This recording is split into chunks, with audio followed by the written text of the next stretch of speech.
Salut les paysapreneurs, j'espère que vous allez bien. Je suis ravi de vous retrouver pour ce nouvel épisode de podcast et on va répondre à la grande question: combien ça gagne un entrepreneur paysagiste? Alors avant de commencer, je voudrais te dire que on sera début décembre, du 2 au 4 décembre à Paysalia, à Lyon, et que ce sera le moment de me retrouver et puis on pourra partager un moment ensemble. Donc note-le déjà sur ton agenda, du 2 au 4 décembre 2025. On se retrouve à Paysalia au Hall 6, c'est pas très loin du Carré des Jardiniers, et je serai ravi d'échanger avec toi. Allez, on attaque tout de suite cet épisode avec la question: combien ça gagne un entrepreneur paysagiste? Alors c'est une question qui peut être très intéressante parce que peut-être que tu es en train de te lancer et tu te dis ouais, je suis en train de quitter mon job, combien est-ce que je peux espérer gagner? Ou tu te dis je suis déjà lancé depuis quelques temps, est-ce que je gagne autant que je pourrais en espérer? Et donc ça va te permettre peut-être de faire une analyse, et puis je te prépare à la fin de l'épisode, reste bien à la toute fin, je te prépare 3 astuces pour payer moins de charges. Donc je pense que ça va t'intéresser si tu es à ton compte. Il y en a beaucoup qui pensent que quand on est patron, on se met bien, tout va bien. Et en même temps, il y en a d'autres qui pensent que c'est difficile de se payer. Voilà, ça dépend des jours, ça dépend des mois, etc. En vrai, déjà, je voudrais casser le mythe tout de suite. La vérité, c'est entre les deux. Et je vais te partager les chiffres réels.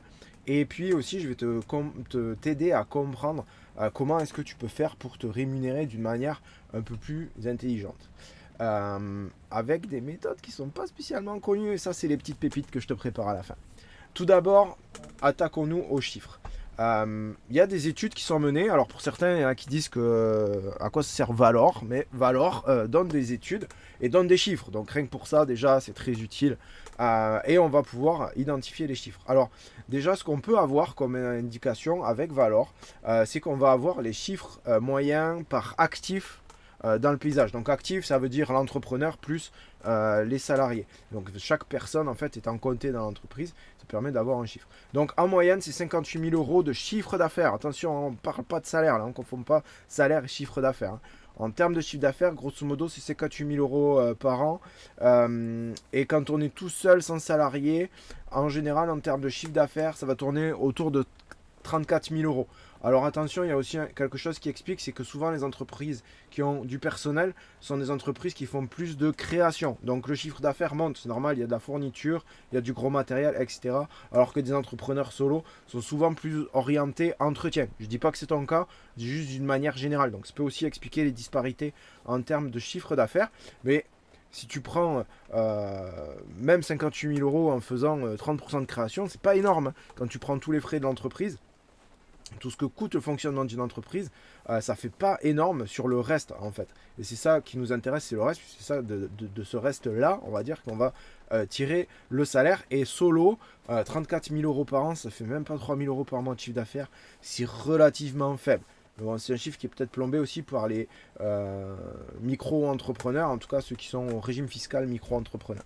Mais voilà, encore une fois, attention, le chiffre d'affaires, ça ne veut pas dire le revenu.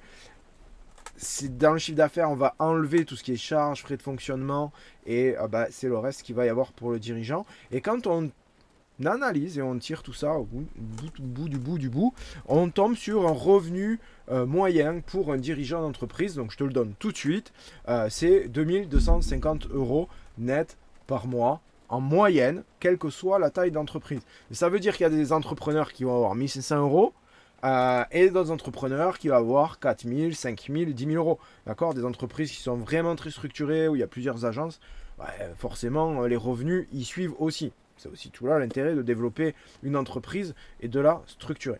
Maintenant, imaginons une entreprise dans la moyenne, ça veut dire avec 2 salariés, c'est même moyenne plus, 2 salariés, puisque une entreprise moyenne, je crois que c'est 1,8, si je ne dis pas de bêtises, actifs par entreprise, donc ça fait l'entrepreneur plus une personne, on va dire.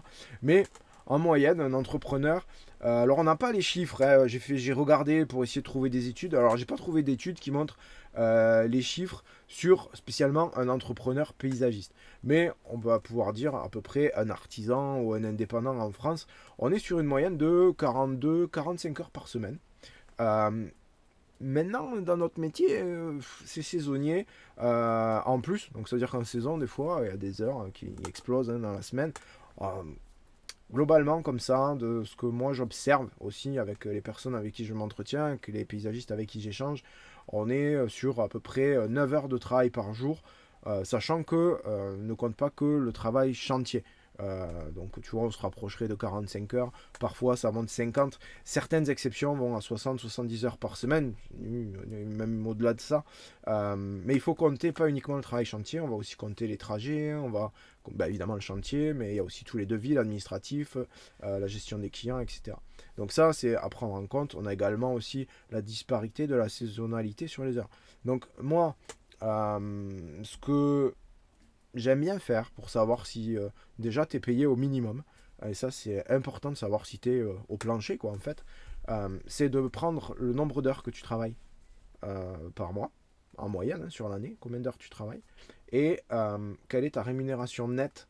Alors, je vais pas, après, on va rentrer dans le détail, mais je ne vais pas parler des dividendes. Je vais parler vraiment de ta rémunération, celle qui va te permettre de vivre au quotidien, de faire vivre ta famille au quotidien. Les dividendes, c'est comme si tu avais bien travaillé, tu gagnais une prime, d'accord, si tu étais salarié.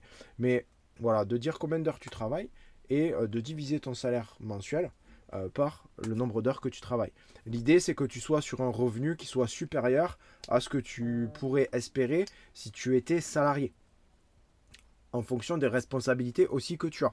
D'accord. Donc c'est vraiment à toi de faire le calcul pour savoir si tu es bien payé ou enfin si tu es en dessous du plancher ou si tu es au-dessus. Si tu es au-dessus, déjà c'est bien. Et puis après tu vas pouvoir scaler, tu vas pouvoir aller au-dessus et puis aller te chercher le salaire dont tu as envie et le revenu dont tu as envie.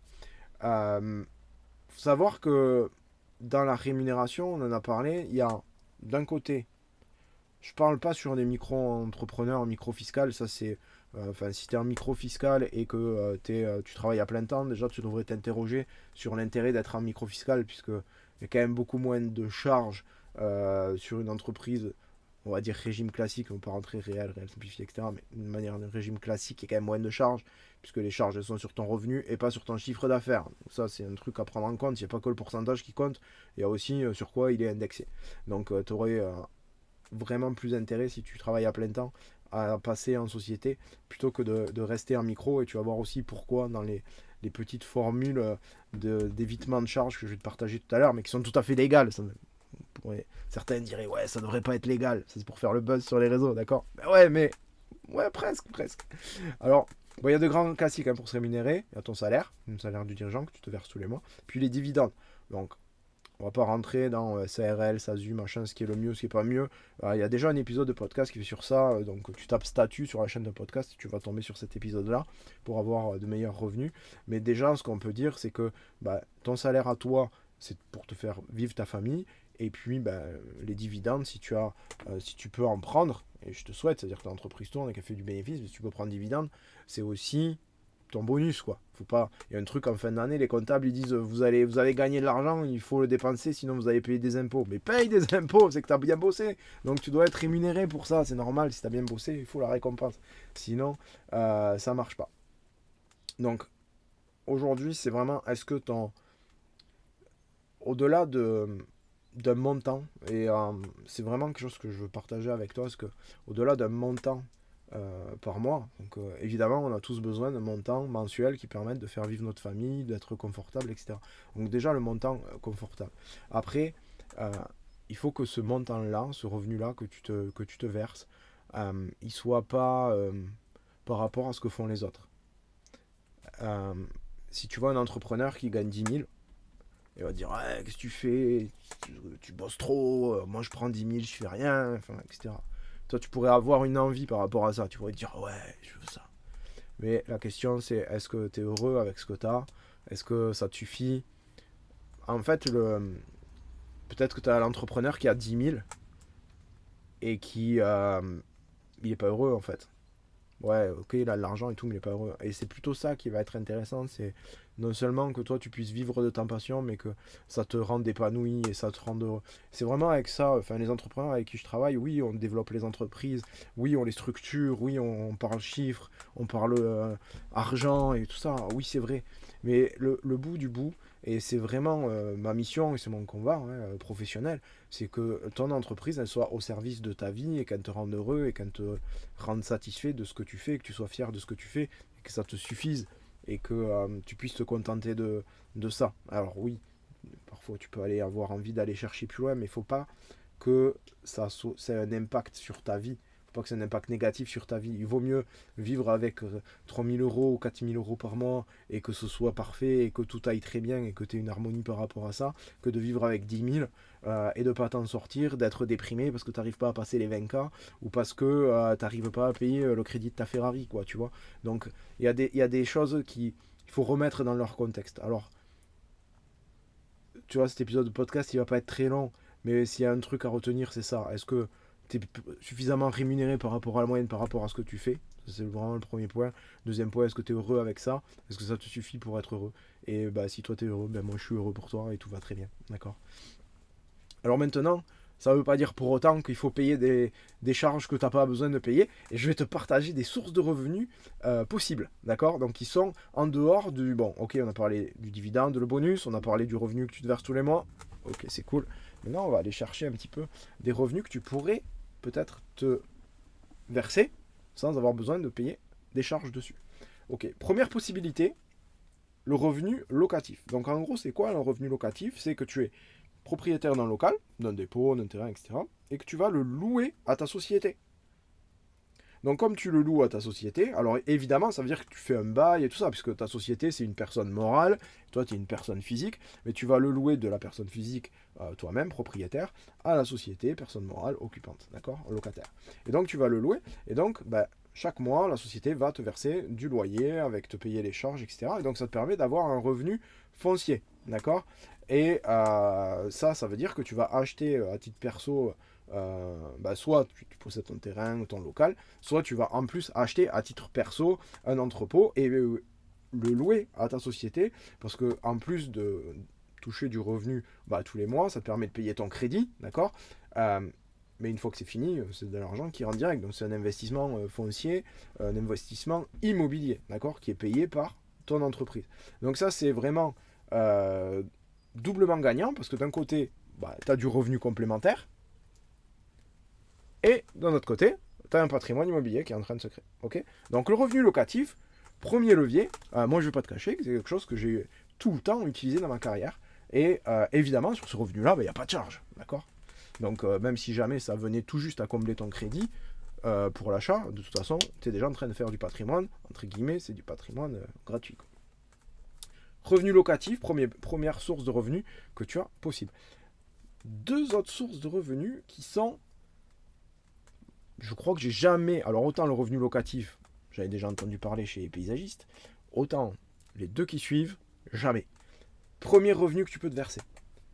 Un droit de marque. Donc tu vas déposer la marque à l'INPI, avec le nom de l'entreprise, le logo, etc. Tu déposes tout ça à titre personnel et tu vas le louer à ton entreprise, comme le revenu locatif du bien immobilier. On va faire la même chose, mais avec ton droit de marque. Et donc l'entreprise va verser des redevances. Ok. Ça, c'est quelque chose qui juridiquement, c'est ok, ça marche. Maintenant, il faut établir un contrat. Donc, je vais t'inviter à te rapprocher d'un spécialiste de ce type de contrat pour pouvoir l'établir, pour pas que tu fasses du revenu déguisé. L'idée, c'est pas que tu aies du revenu déguisé, mais que tu aies un complément de revenu qui te permettent de faire baisser les charges et d'avoir des revenus qui soient à côté. D'accord. Donc pour l'entreprise, ce contrat d'utilisation de marque, c'est une charge qui est déductible. Puis pour toi, c'est un revenu. D'accord. Donc là, c'est encore une fois, c'est moins taxé, c'est moins chargé que si tu te versais ton salaire tous les mois classique avec une 50aine de % de charges prélevées par la MSA. Donc ça, c'est déjà un outil, premier outil puissant pour te permettre d'avoir du revenu non chargé. Et le troisième, c'est que tu fais peut-être des vidéos. Tu fais de la vidéo parce que tu fais des posts, enfin tu fais de la vidéo ou de la photo d'ailleurs, ou des blogs ou des choses comme ça, sur ton entreprise, pour promouvoir ton entreprise. Et ça, c'est soumis à ce qu'on appelle un droit d'auteur. À partir du moment où tu crées du contenu, tu peux toucher des droits d'auteur. Et donc, ça veut dire que tu vas signer avec la société un contrat pour les droits d'auteur et que la société va te payer pour les créations que tu réalises pour les droits d'auteur sur ces créations-là. Alors, c'est super intéressant parce que, évidemment, au niveau des impôts, c'est minoré, hein, parce qu'il y a des abattements en plus là-dessus, les cotisations, quasiment pas par rapport à un salaire.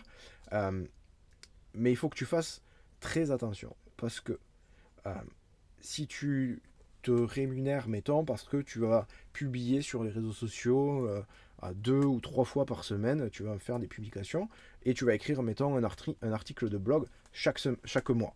Donc pour ça, la société te verse des droits d'auteur, d'accord?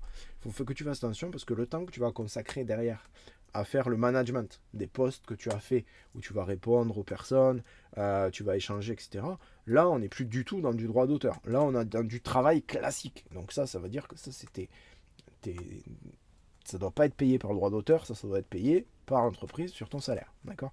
Il faut vraiment faire attention. Et encore une fois, sur les droits d'auteur, je t'invite à faire appel à un spécialiste pour pouvoir bien cadrer, faire un bon contrat qui va bien et que tout soit OK et dans les règles. C'est pareil, ne te verse pas un revenu de 1000 euros et des droits d'auteur de 3000 euros pour faire 3 posts par semaine sur les réseaux. Hein. Là, tu vas te faire retoquer, clairement, parce que ce sera du revenu déguisé. Il faut que ce soit réaliste. Mais ça, c'est pour ça que je t'invite à te faire accompagner par un professionnel pour pouvoir établir tout ça. En tout cas, ça te permet aussi de payer moins de charges, donc les droits de marque, les droits d'auteur, et puis le plus classique, l'immobilier. Donc, si on devait résumer, combien ça gagne un entrepreneur paysagiste? On va dire, on rappelle, en moyenne, 2250 euros net par mois. Mais bon, ça ne veut pas dire grand-chose puisqu'il y a beaucoup de disparités. Il y en a qui sont en mode survie à 1500 euros par mois, il y en a qui sont en mode prospérité, 3, 4, 5 et puis bien plus. Donc, vraiment, encore une fois, la vraie question c'est, ok, bon, combien tu gagnes? Parce qu'il y a des entrepreneurs qui gagnent bien, mais dans 6 mois, ils gagneront plus du tout. Pourquoi? Parce qu'ils n'ont pas une entreprise qui est structurée et qui permette de prédire le revenu. Ce qui est important dans un revenu, ton salaire à toi, ce qui est important, la priorité, c'est que tous les mois, le premier du mois, tu fasses un versement sur ton compte en banque à toi, perso, et que dans le même temps, tu puisses prendre de l'argent et le provisionner sur un compte épargne pour anticiper les charges qui vont arriver derrière, qui sont inhérentes à ce revenu. Ça, il faut le faire tous les mois, le premier du mois. Si tu n'es pas capable de le faire tous les mois, le premier du mois, ben, ça veut dire juste que ton entreprise, elle n'est pas suffisamment structurée. Donc c'est super important d'avoir cette régularité. Ça veut dire que là, par contre, ton entreprise, tu peux prédire que tous les mois, ça rentre, tu as suffisamment de trésorerie. Donc ça, c'est vraiment important. Et ça, c'est ce qu'on met en place avec les entrepreneurs que j'accompagne. C'est le premier truc qu'on fait. C'est d'abord combien tu veux gagner et comment on fait pour que tu puisses te payer tous les mois. Ensuite, il y a quelque chose que j'aimerais aussi partager avec toi, parce qu'on a parlé revenus, on a parlé source de revenus un peu alternative, mais quand tu es entrepreneur, il y a encore une autre source de revenus à laquelle on ne pense pas. Et parce qu'on pense, tu vois, comme on a fait, on a parlé salaire, dividendes, etc. Mais il y a autre chose. C'est quand tu as une entreprise. Cette entreprise, tu la construis. Cette entreprise, c'est un actif. En fait, c'est du patrimoine que tu es en train de faire. C'est du patrimoine que tu peux transmettre et que tu peux vendre. C'est pas seulement te verser un revenu tous les mois, c'est aussi construire ce patrimoine-là. Parce que quand tu vas partir à la retraite ou si tu veux changer de vie, bah, ton entreprise, c'est quelque chose que tu vas vendre. Tu vas pas juste vendre le matériel qui est dedans. Si tu t'as structuré, bah, tu vas pouvoir vendre. Et donc, qu'est-ce qui fait la valeur d'une entreprise? Alors, très rapidement, il y a deux méthodes de calcul. Il y en a une, les deux se ressemblent beaucoup. Il y a l'EBE, c'est l'excédent brut d'exploitation. Donc, on va identifier ton excédent brut d'exploitation. Alors, c'est quoi? C'est ce qui reste dans ton entreprise une fois que tu as payé toutes tes charges, ton activité, salaire, cotisation sociale, fourniture, carburant, blablabla. Une fois que tu as payé tout ça, mais regarde, qu'est-ce qui reste? Ça, c'est ton EBE et c'est évidemment avant impôt. Donc en gros, ça veut dire qu'est-ce que ton activité fait comme cash, quoi, hein, grâce à ton savoir-faire. Mais il y a l'équivalent grosse action qui s'appelle l'EBITDA. Je te passe traduction en anglais. En fait, c'est comme de l'EBE, mais on va être un peu plus précis. On va comparer la rentabilité des entreprises. Il y a des écritures comptables qui sont un peu plus inclus dedans, comme les amortissements, etc. Alors pourquoi c'est important? Parce que ben, c'est grâce à ces deux indicateurs qu'on va pouvoir évaluer la valeur de ton entreprise. C'est important de temps en temps de dire, tiens, combien vaut mon patrimoine, hein? Quand tu as une maison, de temps en temps, tu peux prendre un agent immobilier, la faire estimer pour savoir si ton patrimoine y prend en valeur ou pas. Et pour ton entreprise, c'est la même chose. Donc, en gros, une boîte qui est bien gérée, hein, si c'est bien fait, tu peux espérer euh, une vente, une valorisation. Bon, après, c'est assez complexe. On peut en parler ensemble si tu veux valoriser ta boîte, savoir combien elle vaut. On peut le détailler ensemble, mais grosso modo, on va avoir entre 2 et 5 fois le BE. Donc, en gros, si tu fais 80 000 euros, elle peut valoir entre 160 et 400 000. Encore une fois, on ne parle pas de chiffre d'affaires, on parle d'excédent brut d'exploitation. D'accord? C'est une fois vraiment ce que tu es capable de générer comme cash. Et surtout, ce type de BE, ça la rend finançable par un acheteur. C'est ça qui est important. Par contre, si ton entreprise, il n'y a pas de contrat, il n'y a pas de process, il n'y a pas d'acquisition client automatisée, en fait, là, ton entreprise ne vaut rien. C'est pour ça que c'est important aussi de structurer ton entreprise pour constituer ce patrimoine et pas juste créer ton job, quoi. Voilà. En gros, tu n'as pas attaqué le métier d'entrepreneur pour créer ton job. Okay. Ouais, c'est sympa, tu as créé ton job. Enfin bon, au-delà de ça, à part que tu n'as pas ton patron à supporter, tu as plein de clients quand même à supporter. Donc des fois, c'est pas forcément un gain. Donc la question que j'ai envie de te poser là maintenant, c'est est-ce que tu es en train de créer ton activité ou est-ce qu'en plus tu es en train de te créer du patrimoine, de te créer un actif? C'est ça qui est important. Donc c'est vraiment important de réfléchir, est-ce que tu as mis des process en place? Est-ce que tu as su déléguer? Tu as une équipe qui est en place? Est-ce que ta clientèle elle est fidèle? Est-ce que tes chantiers ils sont suffisamment rentables pour avoir quelque chose à vendre, quelque chose qui est de la valeur, pour que tu aies ce patrimoine valorisable sous le coude? Voilà. Et puis si tu as envie d'en parler, je suis à ta disposition, tu m'envoies un petit message sur les réseaux sociaux et on échange ensemble. J'espère que cet épisode de podcast t'a plu, qui t'a titillé un peu la curiosité. Dis-moi ce que tu en as pensé en dessous, si ton entreprise, tu penses qu'elle a une bonne valo, si tu es satisfait de ton salaire. Dis-moi tout ça en dessous si tu regardes sur YouTube en commentaire ou sur la plateforme de podcast que tu préfères, sur celle que tu écoutes. Et je t'invite également, si ce n'est pas fait, sur ta plateforme de podcast, à mettre 5 étoiles sur ce podcast parce que ça va aider d'autres entrepreneurs comme toi ou d'autres futurs entrepreneurs peut-être comme toi à avoir des bonnes bases pour lancer, développer et structurer leurs entreprises, plutôt dans l'ordre, lancer, structurer et développer leur entreprise avec la méthode Paysapreneur. Je te souhaite une très très belle journée, encore merci pour ta fidélité et à très bientôt pour un nouvel épisode du podcast. Ciao, bye bye.